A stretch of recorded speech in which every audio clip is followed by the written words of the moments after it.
कुशीनगर का हाल बिल्कुल बर्मा जैसा हो रहा है। मुसलमान वर्ग वहां सांस नहीं ले पाता है। आपकी राजनीति में मुसलमानों के लिए कोई जगह नहीं है। भारत का विरोधी है, मैं उसका विरोधी हूं। सर, वो कोई भी हो। ताजमहल का नाम राम महल कर सकते हैं। क्यों नहीं करेंगे? कर देंगे। बिल्कुल किया जाना चाहिए। आवश्यकता है तो किया जाना चाहिए। विदेशी आक्रांता के द्वारा किसी कालखंड में कुछ ऐसा कार्य किया गया है, उसको बदला जाना चाहिए। यह देश की सांस्कृतिक आजादी की लड़ाई भी है। जो मुमताज महल के लिए शाहजहां ने ताजमहल बनाया, उसको जांच का विषय है, चर्चा करिए ना इस पर कभी खुले मंच पर। अच्छा, तो इसका मतलब जो भी पुरानी विरासत है, अगर कहीं लाल कोई विरासत नहीं, कुतुब मीनार जो देश के हित में होगा, हमें वह कदम सख्ती के साथ उठाना चाहिए, बिना सोच, बिना लौंग लपेट के, बिना संकोच के। देश के हित में मतलब मानते हैं जो 20-22% मुस्लिम आबादी है, वो देश हित के खिलाफ है। उनको हाशिए पर रखकर आप अपना देश, अपनी दुनिया, आप कभी गोरखपुर आएंगे ना, वहां मुसलमान जब पीड़ित होता है तो वह कहीं और नहीं जाता, वो मेरे पास ही आता है, कहता साहब देखो फलाना गुंडा उसके पास कोई विकल्प परेशान कर रहा है। और उत्तर प्रदेश सरकार से भी जो पीड़ित होता है तो भी मेरे पास ही आता है, कहीं और नहीं जाता है। हर एक व्यक्ति की सुरक्षा और हर एक व्यक्ति का विकास आपको देखना गोरखपुर में जाकर के देखिए। एक बार इसको ये बोलेंगे, हर एक व्यक्ति मतलब हिंदू हो या मुसलमान, क्या बात करते हैं? जो भारत का नागरिक है, जो भारत का नागरिक है वो हमारा नागरिक है। उसमें जाति मत और पंथ कहां की बात आती है?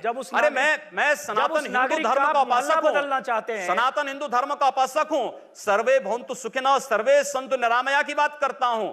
मैं किसी मत और मजहब का विरोधी नहीं, लेकिन जो भारत का विरोधी है, मैं उसका विरोधी हूं। सर, वो कोई भी हो, मैं उसका विरोधी हूं। उर्दू बाजार को हिंदी बाजार बताना या बदलवा देना, उर्दू का हमारी पहचान हिंदी से है या उर्दू से? मैं आपसे पूछना चाहता हूं। आप फिर मुझसे उर्दू में ही पूछिए। मेरी भाषा हिंदी है, मैं उर्दू नहीं जानता हूं। तो फिर वहां के लोग भी हिंदी जानते हैं, तो हम हिंदी के नाम पर क्यों ना नाम रखें? हिंदुस्तान पूरी दुनिया में साधु संतों, सूफियों और औलिया अल्लाह और स्वामी विवेकानंद जी के सांझी संस्कृति से पहचाना जाता है। क्या आप स्वामी विवेकानंद जी के आचरणों और आदर्शों पर अगर उतरे तो मैं समझती हूँ ज़्यादा आप लोकप्रिय होंगे। और इस देश को कोई भी समुदाय, ना तालिबानी, ना उसामा और ना ही किसी पाकिस्तान का झंडा उठाता है। ये एक साजिश के तहत नफरत फैलाई जाती है। आप लोग सिर्फ देशभक्ति नहीं है, पूरा देशभक्त है। बात सुनिए, स्वामी विवेकानंद जी ने कहा था कि गर्व से कहो हम हिंदू हैं। तो हम तो स्वामी विवेकानंद के ही उन वचनों को आत्मसात कर रहे हैं जो उन्होंने कहा कि गर्व से कहो हम हिंदू हैं। हम भी कहते हैं, हम गर्व से कहते हैं हम हिंदुस्तानी। और बस यही बोलिए ना, यही बोलिए, यही बोलिए। हम लोग यही इसी बात को कहते हैं कि गर्व से कहिए हम हिंदुस्तानी हैं। आपके कहने से नहीं बोलेंगे, हम लोगों की आत्मा कहती है, इसीलिए कह रहे हैं। तो यही तो स्वामी विवेकानंद ने कहा। और अगर वही बात मैं कह रहा हूं तो इसमें बुरा मानने की बात कौन सी है?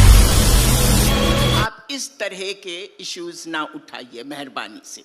ये वो वक्त आ गया है कि आप देखें कि मुसलमान, औरतों का क्या मुद्दा, मुसलमान खुद मर्द भी एजुकेशन में कितने पीछे है। ये बात उन दलों को समझानी चाहिए जो मुसलमानों को केवल आजादी के बाद वोट बैंक बना करके रख दिए हैं। योगी जी से मैं सहमत हूं कि आप जो सवाल इनको कह रही हैं, ये उठाएं मुसलमानों की गरीबी, गुर्बत और इसकी बात, वहां जो पार्टियां जो मुसलमानों को सदियों से, दशकों से वोट बैंक समझती है, वो पार्टियां भी वहां मुसलमानों के सिर्फ वोट बैंक समझती है, उनके विकास की बात कम करती है। आपकी राजनीति में मुसलमानों के लिए कोई जगह नहीं है। क्यों नहीं है?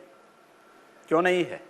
डॉक्टर एपीजे अब्दुल कलाम को जब माननीय अटल बिहारी वाजपेयी जी ने राष्ट्रपति के लिए खड़ा किया था, सबसे पहला सांसद था जिन्होंने समर्थन किया था। भारत का मुसलमान डॉक्टर एपीजे अब्दुल कलाम बने, शाहनवाज हुसैन जैसा बने, पहला व्यक्ति रहूंगा जो समर्थन करेगा। लेकिन अगर यहां पर कोई ओसामा बिन लादेन को और औरंगजेब जैसे दुर्दांत लोगों को अपना आइकॉन मान करके भारत के अंदर पाकिस्तान का झंडा लहराएगा, तो फिर उनके उन विषैले फनों को सख्ती के साथ कुचलने के लिए भी सबसे पहले योगी आदित्यनाथ। आपके समर्थक कहते हैं कि अगर यूपी में रहना है तो योगी योगी कहना है। इसका नारे का क्या मतलब है? और ये डराने वाला नहीं है? अरे भगवान कृष्ण ने भी कहा था कि तस्माद योगी भवा अर्जुन। अर्जुन को कहा अर्जुन योगी बनो। अगर प्रदेश का हर नागरिक योगी बन जाएगा तो प्रदेश का कायाकल्प हो जाएगा, विकास भी हो जाएगी, सुरक्षा भी हो जाएगी।